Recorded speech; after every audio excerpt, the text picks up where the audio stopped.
dueños no tenía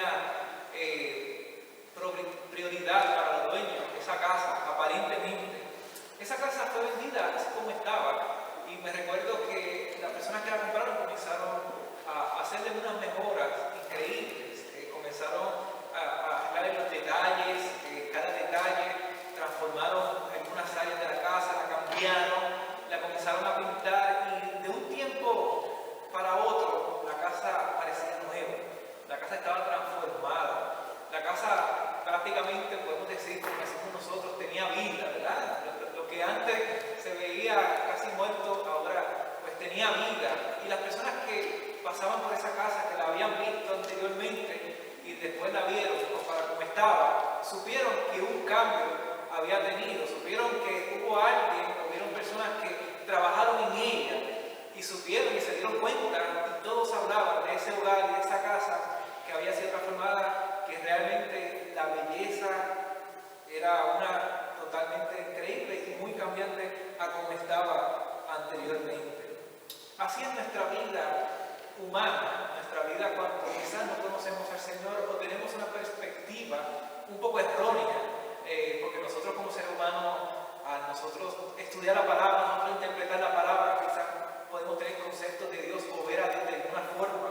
Y cuando Dios se presenta en nuestra vida, cuando Dios tiene este encuentro con nosotros, donde Dios de alguna manera detalladamente, aunque sea mínima, nos hace ver a nosotros quién es Él, entonces podemos, nuestra vida es transformada y nosotros podemos crecer en muchas áreas, podemos aprender muchas áreas por medio de conocer quién es Dios. Este tercer sermón, mensaje que predicamos del Espíritu Santo, luego de haber estado en la Semana Santa, es el último mensaje que estaremos compartiendo antes del Día de las Madres, que es el domingo que viene, y después el otro domingo estaremos comenzando por la disciplina espiritual. Pero es bien interesante, y haciendo un resumen de lo que hemos hablado, cómo el Espíritu Santo, Dios, por medio de su Hijo, Jesucristo, promete que el Espíritu Santo va a venir, ¿verdad? En aquella época para ellos, está el día de Pentecostés, está la llegada del Espíritu Santo. El domingo pasado hablamos de la obra del Espíritu Santo por medio de Pedro y Juan, ¿verdad? Utilizados como instrumentos. Y en este momento seguimos contemplando lo que el Espíritu Santo hace, cómo escoge, cómo hace instrumentos, pero cómo también transforma a vidas que posiblemente nosotros no nos imaginemos que el Espíritu Santo pueda obrar. Y para hacer un contexto y llegar y aterrizar en estos versículos que acabamos de leer y acabamos de contemplar, este contexto para aquellos que seguían a Jesús, para aquellos que eran discípulos de Jesús, era un contexto muy difícil, porque el cristianismo que conocemos ahora, y el cristianismo ha cambiado bastante, y hay diferentes tipos de cristianismo también, pero el cristianismo general que podemos ver, ¿verdad? Como esta iglesia que estamos nosotros adorando a nuestro Dios, que tenemos libertad, que nosotros podemos expresar, que nosotros podemos pedir abiertamente, mencionar el nombre de Jesucristo y mencionar muchas cosas. Esto no se veía en aquel momento. Y realmente el término cristiano todavía no estaba pautado o nombrado exactamente como nosotros lo conocemos.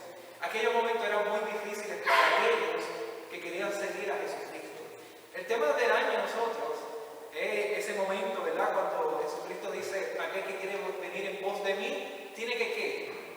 Negarse a sí mismo, tomar su ¿qué? Tomar su cruz y seguirle. Y los primeros que decidieron experimentaron momentos muy difíciles comparados quizás con muchas partes de este mundo que nosotros podemos experimentar siendo cristianos, siendo cristianas, llevando el mensaje de Jesucristo, de las buenas nuevas, como hemos hablado. Quiere decir que los discípulos que Jesús había capacitado, que Jesús también había estado con ellos, que Jesús les encargó la misión y la comisión a ellos de predicar la palabra, de llevar las buenas nuevas, aquellos discípulos habían comenzado, y otros discípulos también, porque Jesucristo tuvo otros discípulos también que le seguían y que también están con ellos, incluyendo mujeres. Pero esta multitud, y esta pequeña multitud, porque era pequeña, que estaba siguiendo a Jesucristo, tenía el encargo de seguir haciendo y proclamando el mensaje que Jesucristo había comenzado. Pero era algo que no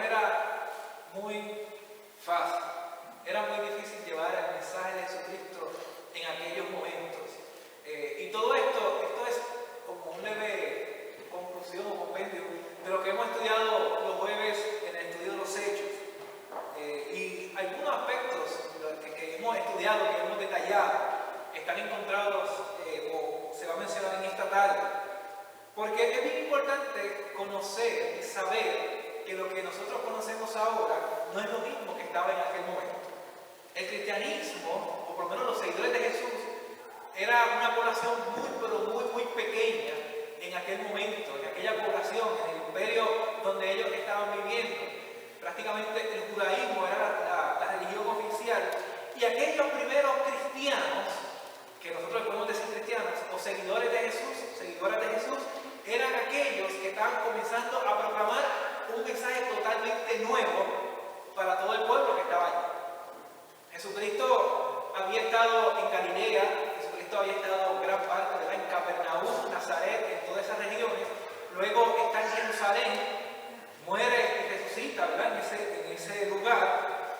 Pero aún así, nosotros vemos los evangelios, todos los milagros, la multitud seguían a Jesús, pero aún así, en ese momento, aún así, los seguidores era una población mínima en aquel momento. Y para los judíos, ¿verdad?, para la población mayormente judía, para ellos era muy importante la ley. Para ellos era muy importante seguir lo que dijo Moisés. Para ellos era muy importante seguir lo que nosotros conocemos como en esta hora el Antiguo Testamento, la escritura hebrea. Para ellos era muy importante lo que Dios había dicho en aquel momento, le había dicho a los profetas. Para ellos era muy importante seguir cada detalle de lo que dice Levítico. Es por eso que después el personaje que estamos hablando hoy, que era Saulo, que después es Pablo, pues tiene muchas confrontaciones con ellos porque ellos quieren imponer la ley de ellos o poner las reglas que ellos tenían para el grupo que Dios le había mencionado a Pablo, que llevara el mensaje que eran los gentiles. Y eso lo vamos a estar explicando en algunos segundos. Pero era un contexto donde prácticamente había persecución, prácticamente no se podía hablar abiertamente en todos los lugares de Jesucristo, pero era un mensaje nuevo, transformador, que llevaba conjunto, ¿verdad?, acompañado con el Espíritu Santo. El Espíritu Santo estaba con ellos, pero no era una tarea fácil de hacer, pero aún así estaba este grupo que estaba llevando el mensaje de aquel que murió en la cruz, el mensaje que también resucitó, que no todo el mundo creía que había resucitado, aquel que está y vino a este mundo a traer vida, pero también el Espíritu Santo que está ahora con nosotros, el Espíritu Santo que estuvo en Pentecostés, el Espíritu Santo que se apareció en medio de una multitud donde muchos se convirtieron aceptando a Jesucristo como su único Salvador, experimentando esa presencia del Espíritu Santo, ese acompañamiento, que el Espíritu Santo también hizo milagros, sanando al pueblo que hablábamos el domingo pasado. Entre otras cosas, ese es el mensaje que estas personas estaban llevando. Y la iglesia, o por lo menos, no una iglesia como este templo, pero la iglesia en lugares comenzó a formarse. Ellos comenzaron a reunirse, comenzaron en comunidades. Por eso que el mensaje de Jesucristo es un mensaje que está en comunidad. Por eso que nosotros nos llamamos la comunidad de fe. Porque Jesucristo, cuando comenzó su ministerio aquí en la tierra, Él hizo una comunidad. Él creó comunidades. Él estuvo de aldea en aldea, de villas en villas, de lugar en lugar, haciendo milagros, pero también estuvo acompañando y también estuvo haciendo discípulos, también estuvo quedándose en lugares. Asimismo, los apóstoles que fueron discípulos comenzaron a experimentar este proceso de comunidad y comenzaron a reorganizarse. Es por eso que la iglesia nunca puede dejar de ser una comunidad. Porque ellos mismos comenzaron, los pocos que había, por la multitud que había, comenzaron a organizarse. Y si nosotros vemos los hechos, vamos a ver que para ellos era muy importante el servicio. Para ellos era muy importante el dar. Para ellos era muy importante que si yo tenía de más y el que estaba a mi lado tenía de poco, pues yo le tengo que dar a aquel que está a mi lado. Es así que muchos comenzaron a vender muchas cosas y muchas pertenencias para que otros pudieran estar en su comunidad, pero pudieran también tener de lo que ellos posiblemente no tenían. It was a good community at that time. Y entonces nosotros podemos ver que este grupo comenzó a formarse, pero aún así la religión dominante que estaba en aquella época, que era el judaísmo, tenemos una división en esta religión, que le llamamos religión en estos momentos, pero era prácticamente la religión de aquel momento. Comenzaron a tener grupos, algunos judíos comenzaron a convertirse, comenzaron a experimentar ese mensaje radical que están trayendo estos seguidores de Jesucristo. y también le decían los seguidores del Nazareno o los nazarenos, comenzaron a tener y a tener esta experiencia y a convertirse por medio de este mensaje transformador. Pero había un grupo muy grande, particularmente que estaba en Jerusalén, que era el grupo ortodoxo que seguía la ley, como estábamos comentando ahorita, muy estricta, y aquellos que no reconocían a Jesucristo, y aquellos que perseguían a los que llevaban el mensaje de Jesucristo. Para ellos era muy, pero muy importante lo que se había escrito. Jesucristo, como hemos compartido, él mismo dice que él no vino a abolir lo que Dios había dicho, pero vino a dar un mensaje nuevo, a transformar un mensaje que muchos de ellos no habían entendido. Y hemos hablado en estos domingos que el mensaje y el mandamiento principal, ¿cuál es? Amar a tu Dios sobre todas tus cosas y amar a tu prójimo. Todo lo que tú hagas, que hayas aprendido de la escritura hebrea, tiene que estar en estos días. Y ese es el mensaje, esas son las buenas nuevas que quería traer Jesucristo. Pero había un grupo fuerte de fariseos, posiblemente grupos ortodoxos, escribas, que veían a este grupo como prácticamente, se me escapa la palabra, pero una amenaza, y le pedían al gobierno, al Imperio Romano, a Jerusalén, que le diera orden para comenzar a perseguir a aquellos que estaban llevando el mensaje de Jesucristo. ¿Se pueden imaginar cómo era aquel momento cuando aquellas personas hablaban de Jesucristo y predicaban las buenas nuevas en aquella época? Me pregunto y me cuestiono, ¿cómo sería nosotros el estar en los zapatos de ellos?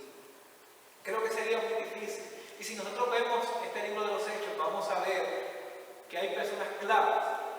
Y cuando leemos este capítulo 9, es bien interesante porque en el 6, 7 y 8 hasta el 9 se menciona un grupo donde comenzaron a repartir los alimentos y a tener otras experiencias, y entre esas experiencias estaba uno que se llamaba Esteban.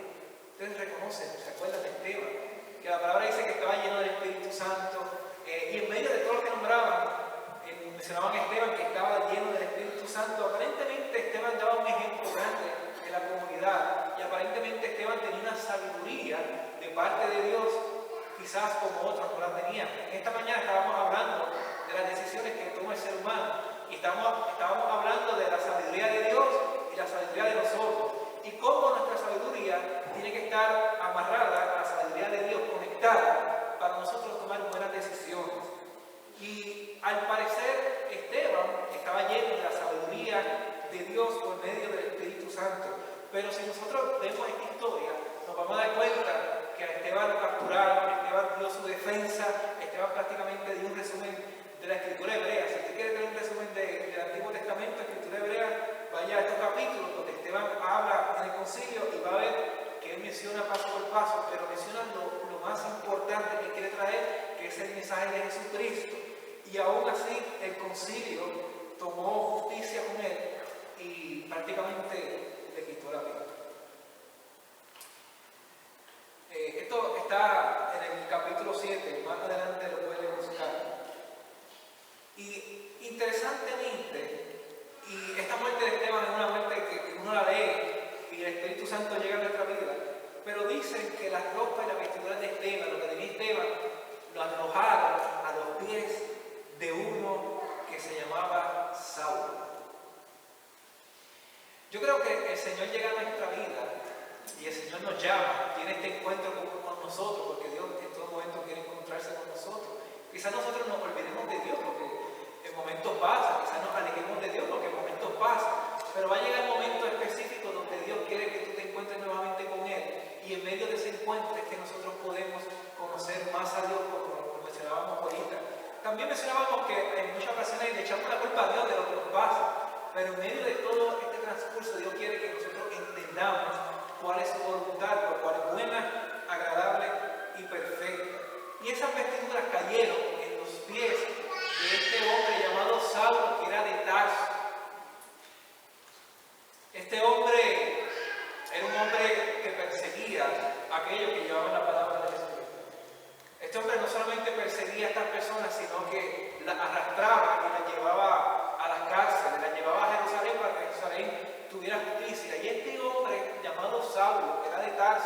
también aprobaba los momentos en que mataban a personas como Esteban. Y aparentemente Saulo dio orden y dio la orden para que ellos sí tomen justicia en sus manos de este hombre llamado Esteban. Y en ese momento las vestiduras estuvieron sobre sus pies.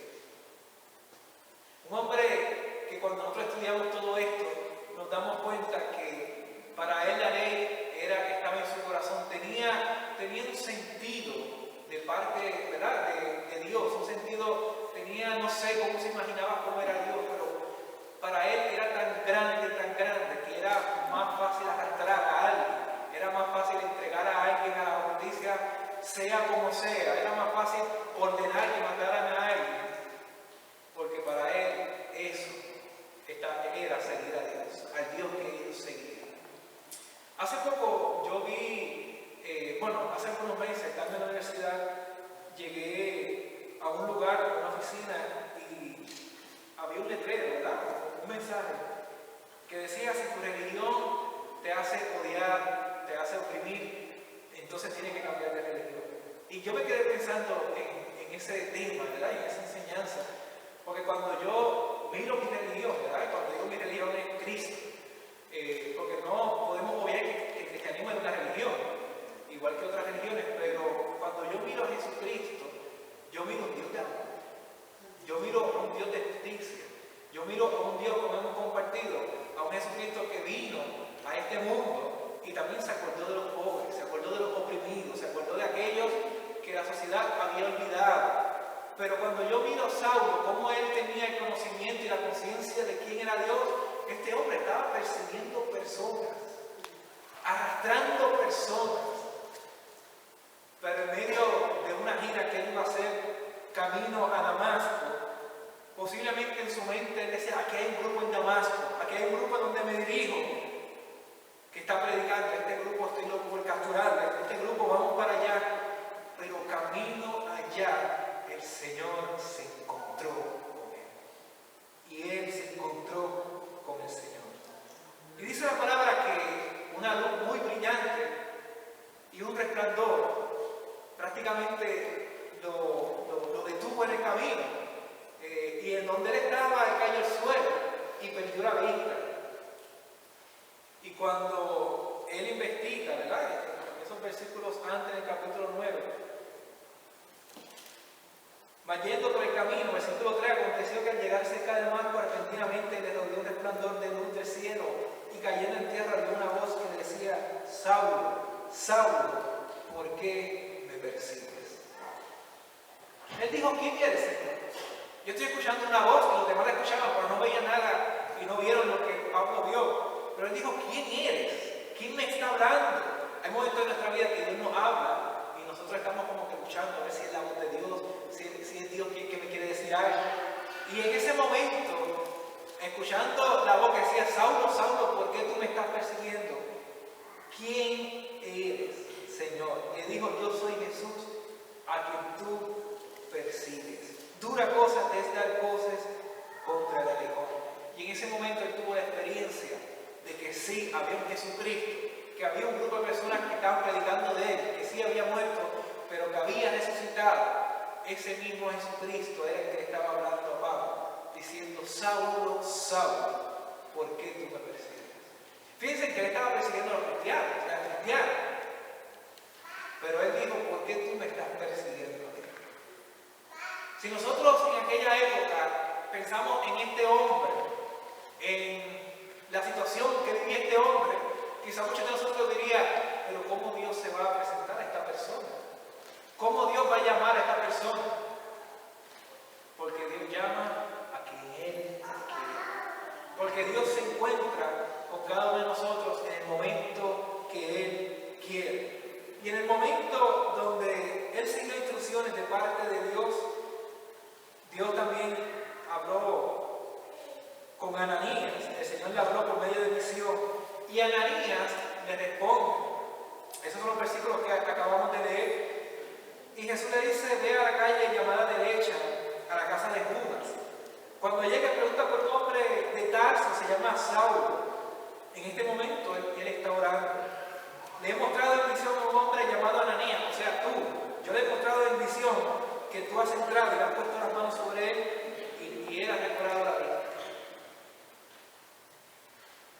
Ananías reacciona humanamente. Y Ananías dice, espérate, Señor, tú sabes quién es este hombre. Posiblemente Ananías pudo haber dicho, este hombre fue el que dio la voz para que asesinaran a mi amigo Esteban. Este hombre es el que nos ha estado persiguiendo, que tiene permiso del imperio, permiso de Jerusalén, para capturarnos, meternos presos y para arrastrarnos. Tú te has fijado en este hombre, tú me estás diciendo que vaya donde este hombre, que este hombre ha hecho cosas muy malas, que este hombre tiene prácticamente permiso para hacer lo que sea. Y en muchas ocasiones nosotros podemos pensar en el pasado de las personas, en el contexto de las personas, para pensar de la misma manera que Ananías pensaba. Este hombre, Señor, tú me estás llevando a este hombre. Pero cuando el Señor llamó a Saulo, cuando el Señor escogió a Saulo, Señor, conociendo todo, mirando nuestra naturaleza humana, mirando el pasado de Saulo, quién era, el Señor le dice, ve porque eres instrumento elegido para llevar mi mensaje. O sea, uno que está persiguiendo lo que lleva el mensaje de Jesucristo, fue llamado por Dios para llevar el mensaje. Pero en esta ocasión el detalle es muy diferente, porque Él dice para llevar el mensaje a los gentiles y a reyes, como también al pueblo de Israel, y yo le voy a mostrar cuánto Él debe sufrir por mi nombre. La amplitud del mensaje de Dios llegó a tal nivel que Dios escogió un hombre que prácticamente era despreciado por muchos, pero por los cristianos era una persona de terror, de miedo. Dios escogió a este hombre llamado Saulo para llevar su mensaje no solamente a los judíos, sino también a aquellos que todavía no habían escuchado de Dios, de Jesucristo, o posiblemente aquellos que no se les permitía escuchar de Jesucristo. Somos nosotros como iglesia en esta época. ¿A quién nosotros tenemos que llevar el mensaje en estos momentos? ¿A qué población nosotros tenemos que decirle, Dios está también con ustedes? Dios es un Dios de amor. Dios es un Dios que transforma. ¿Sabe por qué transforma? Porque a este hombre Dios le dio una transformación totalmente increíble. Que pensar que este hombre escribió no sé cuántos libros a varias iglesias, y posiblemente algunos libros que no fueron escritos por él, pero fueron escritos por su comunidad, por sus discípulos. Casi el Nuevo Testamento, mucho del Antiguo Testamento, del Nuevo Testamento fue escrito por este hombre, que prácticamente arrastraba a los cristianos. Y son en estos testimonios, y me recuerdo que aquel jueves cuando hablamos de este capítulo, nosotros que estábamos allí en los testimonios de cómo Dios había llegado a nuestra vida, de cómo Dios nos había rescatado de posiblemente muchas cosas. Quizás nosotros estábamos ciegos en este mundo, quizás nos sentíamos solos o solas en este mundo, pero cómo Dios llegó a nuestra vida. Ese jueves, en ese estudio bíblico, compartíamos nuestros testimonios, compartíamos las cosas que Dios ha hecho con nosotros y compartíamos qué misión tiene Dios con cada uno de nosotros. ¿Qué objetivo? ¿Por qué somos instrumentos de Él? Es por eso que cuando escuchamos la canción, me amaste a mí cuando nadie me amó, me viste a mí cuando nadie me vio. Posiblemente este cántico está también en la vida de Saulo, cuando él estaba con una misión, creyendo quién era Dios, pero cuando Dios se encuentra con él dice, ahora es que yo entiendo quién tú eres. Ahora es que yo entiendo por qué tú me has llamado. Ahora yo entiendo por qué tú has llamado a este grupo de personas para que comparta tu palabra, para que comparta las buenas nuevas. Porque él había tenido un encuentro de transformación con el Señor. Otro cántico de Jacobo Ramos, en este caso dice, ¿quién soy yo para que me visites?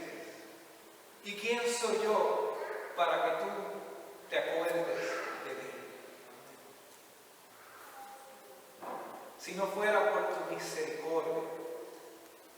Tu misericordia me abrazó, dice el cántico.